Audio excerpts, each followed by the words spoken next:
I'd watched several of John Lennox's work, and the reason these other people don't get what he's saying is because they have no love in them. They're after the money, tenure. Yeah. And he, of course, is right what he's saying. So I'd like him to judge me. And I will stand up anywhere, anytime, with any person or group of people or the entire world, and they can ask me even posthumous questions like Hitchens, who might be singing a different tune right now.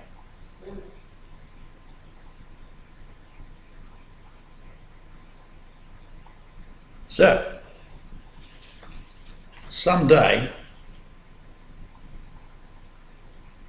the world is cold.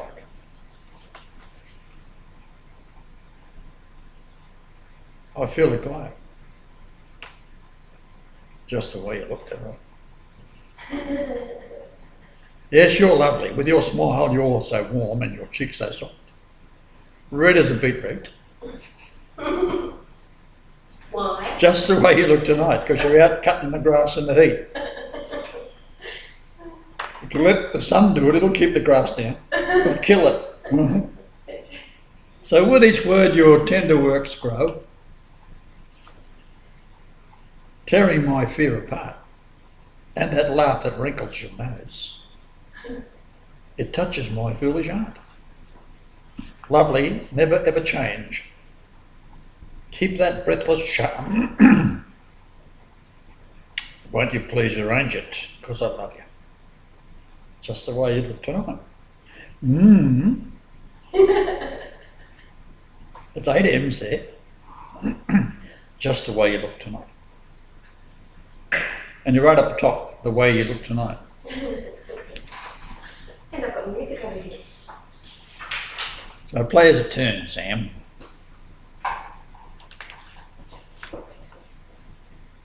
I just had some raw milk. How are you feeling? I put 2 magnets in it.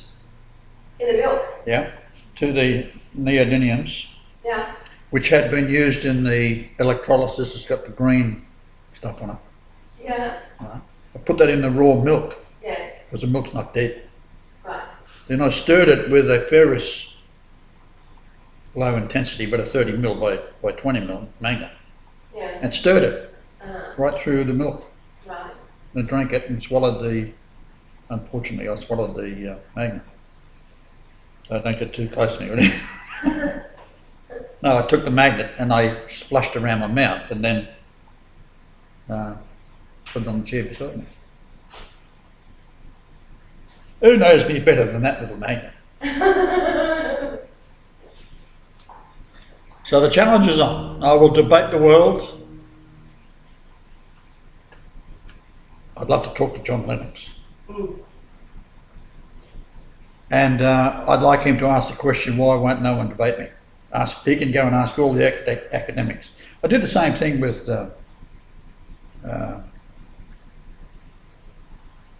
mental health in Port Alberni. Dr. Helen. This was the royal family who told me. He was an English guy. But we used to talk for longer and longer periods because I was going in there to psych it out and see if I could get the message out there, because I was doing miraculous things, miracles that the RCMP have recorded and filmed. I'd like any of the academics to ask the RCMP, where is this information? Who are the men that were in the house next door to me, taking films of a miracle that happened when I crushed the glass with my fingers? My voice, audible voice said, squeeze it. What? Squeeze it. It says squeeze it twice. And it puffed in my fingers like there was no. So, that's the God delusion, all right. But stuff like that happened all the time. Because they had movies of it. Later, the little RCMP lady come down. Like she was in disguise, supposed to be a logging worker or something. But she's wearing RCMP boots. So they thought I was a lunatic, of course. That's their assignment, to watch us lunatic, not to say watch the Messiah. But I proved to them I was the Messiah. So she's a witness to that. And so are the three men that were there. Then there's the vet I called out at night. I saved that little dog's life, put it in my suitcase. Yeah. Demanded he come out. I'd pay the pension. But that little dog had 49 fractures in its skull. Here it is, a black Cocker Spaniel in the middle of a black road at night, no member. And someone hit it and drove off, left it for dead. So she rolled under the car, right? So in my suitcase, she picked up my scent. And I said, don't worry, I'll fix you. And I was petting her and carrying on, and took her down to the police station.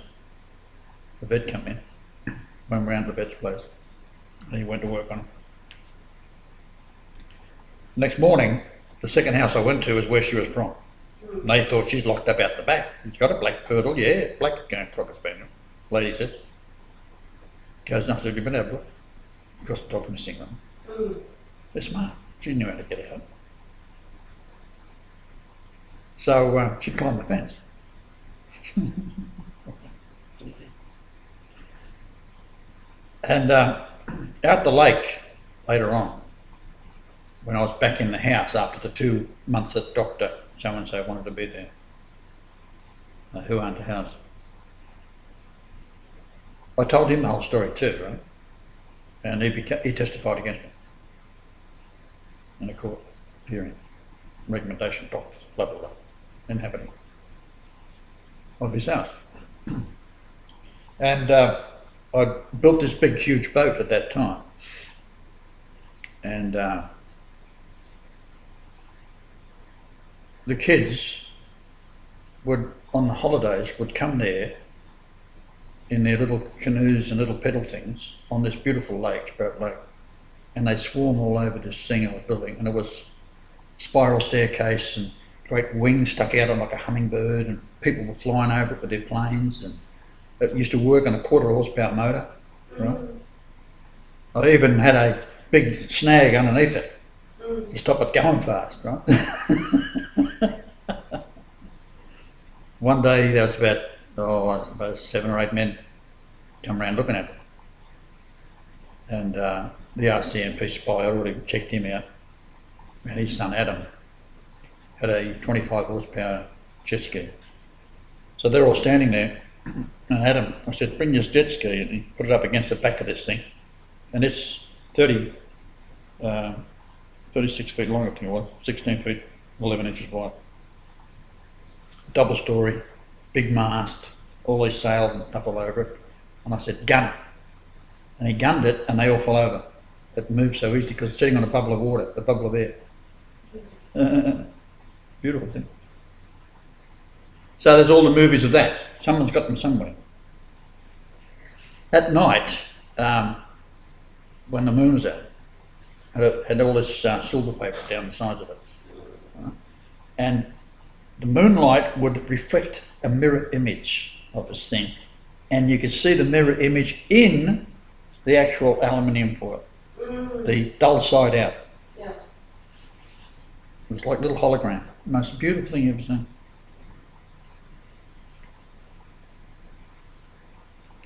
So I had bought a cat, $1,000, Newfoundland. When we arrived in North America on the run from the law in Australia, we're in Las Vegas, and I was going to clean out the casino. Right? And there's this buddy walking up to the casino. There's this cat sitting on the fence, Maine Coon, beautiful. Oh. I said to Paul, I said, they're everywhere. We couldn't find one again in North America. Had to go to bloody Newfoundland to get one. So the first cat we seen was a Maine Coon. We buy one, fly it out, $400, pick it up in Victoria, and then the cat gets up inside the bloody car and you couldn't get it out when you're kidding. Oh, what a hassle. It grew up to be this magnificent, about the same size as Sheba, but a bigger tail. Tail come out like that, male. Right? And it was almost white. Now get this, we have to be out the house for 2 months. So we go to the caravan park where I find the dog. And we'll get back to that in a minute. Then the cat disappears. 222nd day of the year or something. And it vanishes. So, I got to go pay something in town. And I dropped into the vet to see if they found the cat. I walk into the cat room, there's this bloody cat sitting there, grinning me at me. So, yeah, it's my cat. She said, "Oh, no, it isn't." I said, "Yes, it is." I mean, they can fool me, right? It's identical. It wasn't my cat. I said, "They're setting me up because I'm getting paranoid, right?" Mm. This is my cat. No, it's not. It's owned by a little Indian lassie. Right. So I got to take his word for it, right? I'm thinking, bastards, they're setting me up.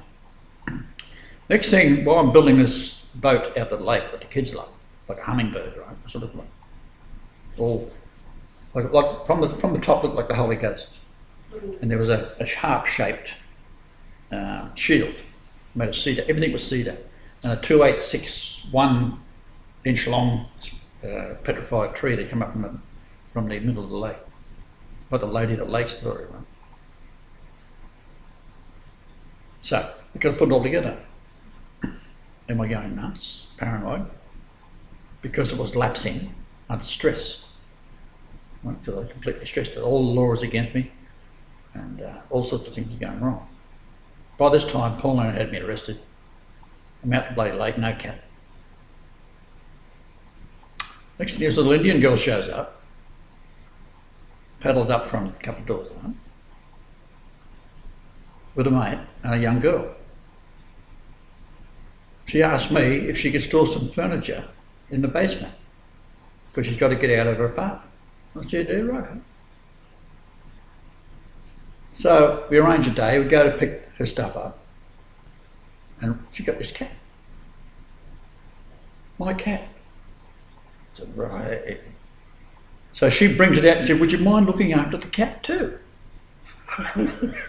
Right? So I think it's a complete setup. So I bring the cat in. By this time, Sheba, of course, was raised under the tutelage of Jasper, the ghost. That's white. She spots it and she's going to fight it. It ain't him. It is another cat. It is her cat. It's identical. It's like seeing Sheba and someone replaces it overnight. Next thing you're doing all sorts of, it's nasty, right? But what's she doing? You'd be absolutely convinced that Sheba gone nuts. This is my situation I had. So they were trying, the angels this is, to drive me crazy because it is a Shakespearean play. So I could lay back, and when I said to you, when a crisis comes, I just lay back and watch it say, "Good shot, Satan," right? Then realise I wrote it in the first place. Like I'm an idiot that give free will to man, right? Knowing what he'd do with it. This is how it all comes about. So, I got this boat. Little girl comes over. "Hello, darling, how are you?" She was with the initial mother and the Indian girl. And the mother had said to me that all the way up from Ontario, where they'd come from, I see the 888 number. They drive in from town, and there's a motorhome for sale, $8,888. Right? Like, are they in on it? This is the whole point. When I'm arrested, the cops are singing "Onward Christian Soldiers," marching off the wall. This gets me into Forensic Institute. Doc Hanson tried to kill me with cyanide. You're Christ. Yeah, what do you think of it? We Jews are going to rule the world, isn't it? We're not Jews. This guy just tried to kill me. Just called me Christ. Idiot. So back to the lake. So many extraordinary things happened there. One was little Sheba. And beside the big dock was axe-shaped, where I built this boat. Right?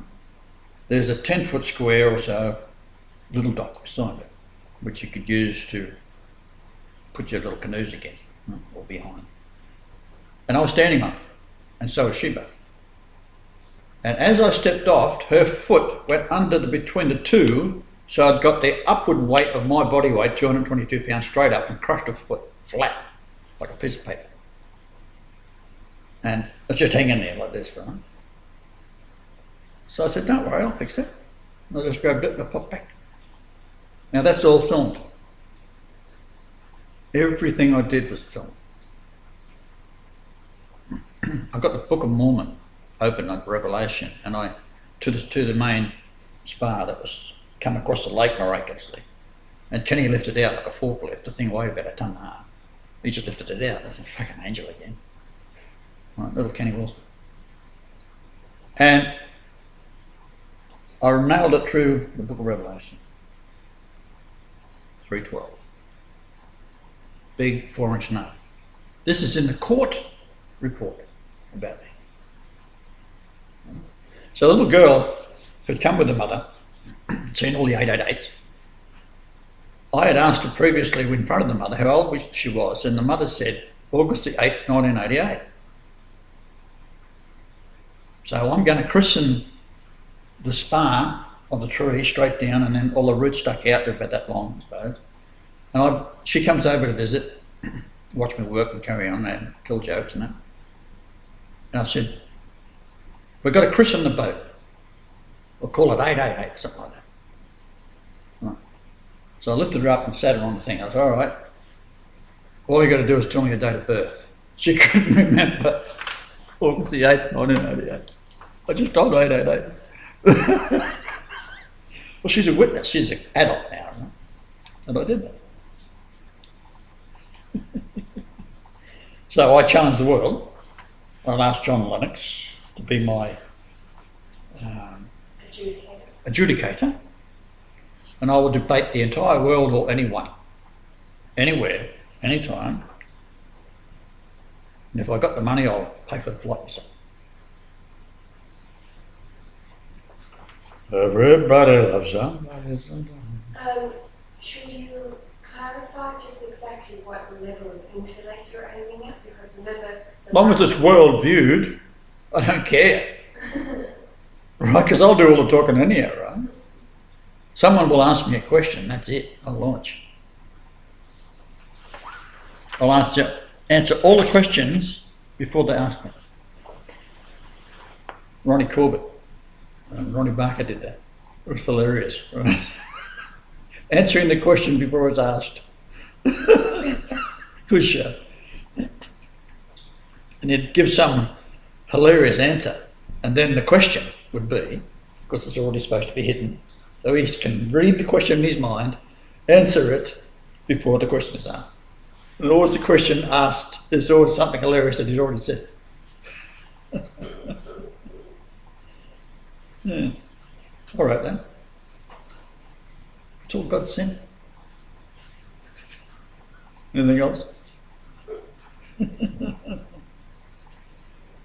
So the idea is to get you here, get your attention, and I want a happy birthday, January 11th, or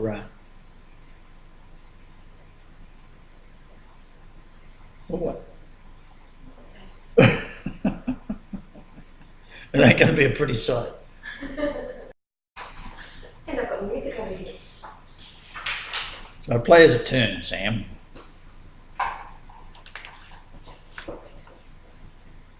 I just had some raw milk. How you feeling? I put 2 magnets in it. In the milk? Yeah, to the neodymiums, Yeah. which had been used in the electrolysis. It's got the green stuff on it. Yeah. Right. I put that in the raw milk Yes. because the milk's not dead. Right. Then I stirred it with a ferrous low intensity, and I will stand up anywhere, anytime, with any person or group of people or the entire world, and they can ask me even posthumous questions like Hitchens, who might be singing a different tune right now.